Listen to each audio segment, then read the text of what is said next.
रोहित और राहुल, हाँ, रोहित और राहुल द्रविड़ का ये जो नए युग का आरंभ हुआ है ये जीत के साथ हो गया। चलो वेल डन, तालियों के साथ स्वागत किया जाए। पर ये वो मुकाबला था जो ऐसा लगा कि भारत बहुत आसानी से जीत लेगा, लेकिन जान बिल्कुल यहीं पे हलक में अटकी थी। क्यों? क्योंकि अंत में ऐसा लगा कि किसी भी तरफ जा सकता है, वो भी जीत सकते हैं, हम भी जीत सकते हैं। There could be a super over. I mean कैसे वहां तक पहुंचे उसकी चर्चा करेंगे। भारतीय टीम ने 11 क्या खिलाए उस पर चर्चा करेंगे, क्योंकि दोनों अय्यर को मौका मिले, यानी कि वेंकटेश को भी श्रेयस को भी। पर वेंकटेश से बॉलिंग तो एक भी नहीं करवाई।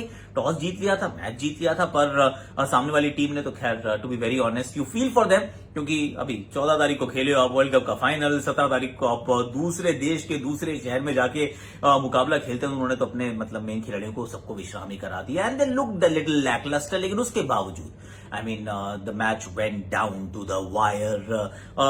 भारत को जीत मिली है, उससे बात करनी जरूरी है। आपका मेरे लिए आज जो ट्रिविया है वो ये है कि हाँ, कि T20 अंतर्राष्ट्रीय क्रिकेट में 2021 में किस बल्लेबाज ने सबसे ज्यादा रन बनाया? बताओ भाई, क्या उस बल्लेबाज को आप जानते हैं? म्यूचुअल फंड सही है, प्रेजेंस आकाशवाणी। म्यूचुअल फंड सही है प्रेजेंस हैशटैग आकाशवाणी में आप सभी का स्वागत है। और इंटरेस्टिंग था, क्योंकि देखिए एक चीज तो T20 क्रिकेट में और ये बायलैटरल क्रिकेट में बार बार निकल कर आ रही है यार, कि टॉस जीतो मैच जीतो। That is been the story, पूरे वर्ल्ड कप में हो गया। T20 क्रिकेट का मतलब ये आधार बन चुका है कि अगर खास तौर से ऐसी जगहों पर जहां पर ड्यू रहती है, तो वहां पे तो टॉस जीतने के बाद ना मतलब अमूमन लोग हाथ मिलाते हैं, अंदर वो लड्डू फूट रहे होते हैं मन में, और हल्का सा बल्ले बल्ले भी कर लेते हैं कप्तान, चलो भैया जान बची। और रोहित शर्मा वैसे अमूमन टॉसेस खूब सारी जीतते हैं, और ये टॉस भी जीतते हैं। अब टीम में क्या उन्होंने किस टीम को खिलाने का मतलब निर्णय लिया, इंटरेस्टिंग था। क्योंकि जब सेलेक्टर्स 5-5 ओपनर्स पिक कर देते हैं तो फिर आपको लगता है कि किसी को भी मतलब मैं कैसे भी पिक कर लूं टीम को, किसी के साथ तो अन्याय होने वाला है। अब ऐसे में क्या हुआ देखिए, वेंकटेश अय्यर को आपने नंबर 6 के लिए पिक किया, कोई बात नहीं, श्रेयस अय्यर भी खेल रहे हैं, वेंकटेश अय्यर भी खेल रहे हैं, लेकिन श्रेयस अय्यर नंबर 5 के लिए पिक हुए हैं। नंबर 5 में वो अपनी फ्रेंचाइज के लिए भी नहीं खेलते हैं, और नंबर 6 पर पिक हुए हैं वेंकटेश अय्यर। तो मतलब जो बंदा बतौर ओपनर रन बना के सेलेक्ट हुआ था, उसको आपने नीचे बैटिंग करने के लिए कहा, और कहा आप बॉलिंग करोगे, शायद करोगे, मे भी नहीं करोगे। उसकी बात करेंगे। बॉलिंग के अंदर भुवनेश्वर कुमार आपको खिलाने थे, क्योंकि आपने पिक किया था, आपने रविचंद्रन अश्विन को पिक किया था, आपको उनको खिलाना था। अक्षर के बिना आपकी टीम का बैलेंस नहीं बनता था। दीपक चाहर और Mohammed Siraj, the things that we discuss, यही 11 हमने सोची थी। सिर्फ हमारी 11 में वो ईशान किशन को हमने ओपन करा दी थी। यहाँ पे इन्होंने कहा भाई रोहित और राहुल ही ओपन करेंगे, उसको हम बदलने वाले नहीं है, विच इज ऑल्सो एडमिरेबल। मतलब ठीक है, आप उसके साथ चलना चाहते हैं, प्लीज चलते रहिए। सेलेक्टर्स को मैसेज है कि भैया इतने ओपनर पिक ना करो, हम नहीं खिला सकते हैं, that's the way it is. अब जब सामने से बल्लेबाजी शुरू होती है तो एक्चुअली बल्लेबाजी अच्छी नहीं होती, क्योंकि Bhuvneshwar Kumar was on song. मतलब वो जो पहली बॉल जो करके ऐसे स्विंग हो गई, जाके डायल मिशर के डंडे में लगे ना, और दिल खुश हो गया ना। आई टेल यू कि क्या स्टोरी थी, उनका तो खाता ही नहीं खुला ना। First ball duck Bhuvneshwar Kumar was on fire. उसके बाद मार्क चैपमैन, अब ये बड़े मजेदार खिलाड़ी हैं, एक्चुअली उन्होंने इतिहास बनाया, लेट मी टेल यू। ये एकमात्र ऐसे खिलाड़ी हैं जिन्होंने दो अलग अलग देशों के लिए खेलते हुए T20 अंतर्राष्ट्रीय अर्धशतक जड़े हैं।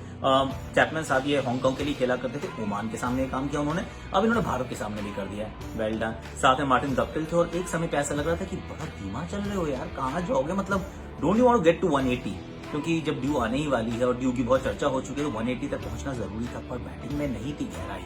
और वेरी ऑनेस्ट, अगर आप ये न्यूजीलैंड की बैटिंग ऑर्डर देखें तो आप कहेंगे यार आई मीन बहुत हल्की बैटिंग के साथ खेल रहे हैं। There is no Kane Williams, there is no Devon Conway. Batting में Guptill, Daryl Mitchell, Chapman, Glenn Phillips, Seifert and Rachin Ravindra, ये आपकी बैटिंग है। रचिन रविंद्र 21 साल के छोटे से बच्चे हैं, मतलब उनको आपने खिलाया तो है, लेकिन जिस नंबर में बैटिंग करा रहे वहां तो उन्होंने क्या ही करना है, और साइफर्ट भी नीचे नहीं खेल सकते। तो टोटल बैटिंग है कितनी? ग्लेन फिलिप्स के बल्ले से बॉल एक नहीं लग रही, पिछले हम 3 महीने से देख रहे हैं। तो फिर बिना बैटिंग के उतर गई ये टीम। बॉलिंग बहुत सारी खिला रही है, पर उसमें भी इस चोटी को नहीं खिला रहे हैं, उन्होंने खिलाया है टॉड एस्टल को। I mean they are playing a fairly depleted side. पर मार्टिन गप्टिल कॉमत द मैन वाली पारी खेल गए, 70 रन बनाया उन्होंने 42 गेंदों में, एंड इवेंचुअली रियली चेंज। पहले तो वो रनर बॉल से भी धीमा चल रहे थे, लेकिन उसके बाद ही एक्सेलरेटेड, और साथ में मार्क चैपमैन भी थे जो एक अच्छे स्कोर तक टीम को ले जा रहे थे। और बताया कि चाहे म्यूचुअल फंड हो या फिर मतलब क्रिकेट की पिच हो, लंबे समय तक टिके रहना एकदम सही रहता है, वेल डन। लेकिन उसके बाद भारत ने वापसी किस तरीके से की? फर्स्ट कर्टसी रविचंद्रन अश्विन, एक ही ओवर में 2 सफलताएं उनको जो मिली, वो दैट वाज क्रिटिकल, क्योंकि उस समय बदलना था। उन्होंने किनको आउट किया? चैपमैन को आउट किया और ग्लेन फिलिप्स को आउट किया, एक ओवर में 2 बड़ी सफलताएं। उसके बाद Bhuvneshwar Kumar was brilliant in the with the new ball, brilliant with the old ball. Death में उन्होंने आउट किया मार्टिन गप्टिल को, तो दीपक चाहर ने आउट किया, दैट वाज आल्सो इंपॉर्टेंट। पर भुवनेश्वर कुमार ने साइफर्ड को आउट किया, जो वाज लुकिंग डेंजरस, उनको उन्होंने आउट कर दिया। अंत में जाते जाते सिराज ने भी विकेट चटका ली, पर भारतीय गेंदबाज खासे महंगे साबित हुए। Let me just be honest, क्योंकि 4 में 24 जरूर थे भुवी के, 4 over 24 run 2 wicket, 4 over 23 run 2 wicket, that's Ravichandran Ashwin. बाकी तीनों गेंदबाज में अक्षर इज ऑल राइट, 4 में 31, विकेट नहीं है, पर बाकी जो दोनों पेसर्स थे ना, दीपक चहर 4 में 42, मोहम्मद सिराज नियरली 4 में 40, 4 में 39, सो और 2 very expensive Indian fast bowlers, और उनका मतलब रन जो थे 164 was never going to be enough, let's be honest. कम से कम 15-20 रन शॉर्ट थे, क्योंकि बाद में ओस भी तो आनी थी ना। और फिर इंडिया ने जो शुरू की भाई, शुरुआत में ठप ठप ठप आके हल्की सी पहले 1-2 ओवर संभले, और उसके बाद संभालने के लिए कहा सामने वाली टीम को। और Rohit Sharma was absolutely exceptional, जब तक वो राहुल के साथ थे, उसके बाद भी थोड़ी देर तक राहुल आउट हुए, खराब गेंद पे आउट हो गए, पर रोहित चल रहे थे, रोहित के साथ सूर्य आ जाते हैं। अब ये एक बड़ा इंटरेस्टिंग सा काम हुआ कि जब सूर्य ने मारना शुरू किया, रोहित स्लो हो गए। Rohit actually went eight run a ball in that 50 run partnership, जो 50 रन की साझेदारी हुई, उसमें 34 या 36 रन बनाए सूर्य कुमार यादव ने जब 50 हुए थे, और 14 बॉल 14 थे Rohit Sharma. He actually just kept slowing down और इवेंचुअली गॉट आउट, मतलब अर्धशतक से पहले ही। सूर्य कुमार यादव वाज एक्सेप्शनल, और सूर्य कुमार यादव एक चीज सिखाया नंबर 3 पे बैटिंग करते हुए, देखिए हाई रिस्क क्रिकेट खेलते हैं, ऐसा नहीं कि लो रिस्क क्रिकेट खेलते हैं, हाई रिस्क क्रिकेट खेलते हैं, ऐसे शॉट वैसे शॉट। पर अगर T20 क्रिकेट में आपने खेलने के टेम्पलेट को बदलना है तो ऐसे ही खेलना पड़ेगा, दैट्स पॉइंट नंबर 1। तो इनको बैक कीजिए आप, 100% बैक कीजिए। इन्होंने रन बनाया आज 62 ना, exactly 62 of 40 balls, which I thought was absolutely exceptional.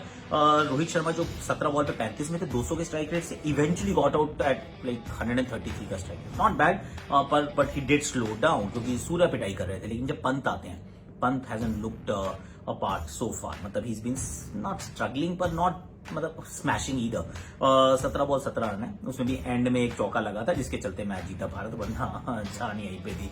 Shreyas Iyer number 5 पे, वैसे तो नंबर 5 उनका कहीं से बनता भी नहीं है, पर क्या कर सकते हैं, भेजा गया नंबर 5 पे, उनके भी बल्ले से बॉल बिल्कुल नहीं लग रही थी। वेंकटेश अय्यर आते हैं उसके बाद। अब वेंकटेश अय्यर को एक भी ओवर नहीं कराया, मैं थोड़े हैरान हुआ मैं कि वेंकटेश अय्यर को एक भी ओवर क्यों नहीं। तो अगर आप बॉलिंग ऑलराउंडर ढूंढ रहे हैं जिसको नंबर 6 बैटिंग कराओगे, पहले उनको आउट ऑफ पोजीशन बैटिंग करा रहे हो, तो उसके अंदर कम से कम बॉलिंग तो करा लो। एक ओवर नहीं कराया, जबकि जगह थी।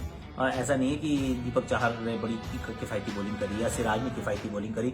You could actually give 2 overs to Venkatesh Iyer and see कि क्या होता है, थोड़ा सा ईजी हो जाते into international cricket.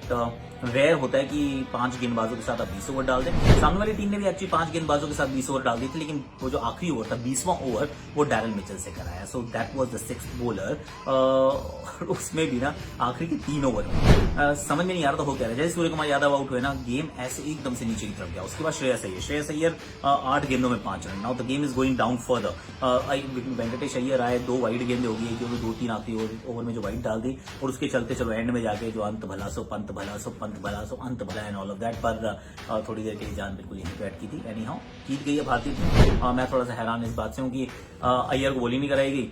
Shreyas Iyer की फॉर्म मुझे बहुत अच्छी लग नहीं रही है, and Pant hasn't been smashing the way he is. Positives: Surya Kumar Yadav, Ravichandran Ashwin, Bhuvneshwar Kumar, Rohit Sharma of course, अब रोहित शर्मा से आप उम्मीद करते हैं, ऐसे तो खेलेगा बंदा यार, तगड़ा प्लेयर है, and Rohit winning the toss, that's another important bit. पर आज के लिए इतना ही, कल फिर बात करेंगे, क्योंकि कल फिर है मैच, बार बार मैच खेलते हैं, रोज मैच खेलते हैं। That is the story of international cricket right now. वो मैच होगा रांची में, रांची की बात करेंगे कल। अभी के लिए इतना ही। जाते जाते बताया तो, जो आपसे मैंने सवाल पूछा था कि T20s में इस साल सबसे ज्यादा रन किसने बनाए हैं, Mohammad Rizwan 1033 run, single calendar year 1033 run से मोहम्मद रिजवान। आज के लिए इतना ही। लाइक, शेयर, प्रोफाइल पे पिन, कमेंट सेक्शन में भर देने का, सबको बताने का कि अब तो न्यूजीलैंड और इंडिया के मैच की जो कहानी है वो भी आपको कहाँ मिलती है, ऑन म्यूचुअल फंड सही है प्रेजेंट्स #आकाशवाणी। पहाड़ों में कहीं घर है, स्टांस इनका अच्छा है, हल्का सा शफल और बहुत खूबसूरत ड्राइव। दोबारा देखिए, इंटरनेशनल क्वालिटी का ड्राइव है, बार बार देखने लायक है, ये सुपर।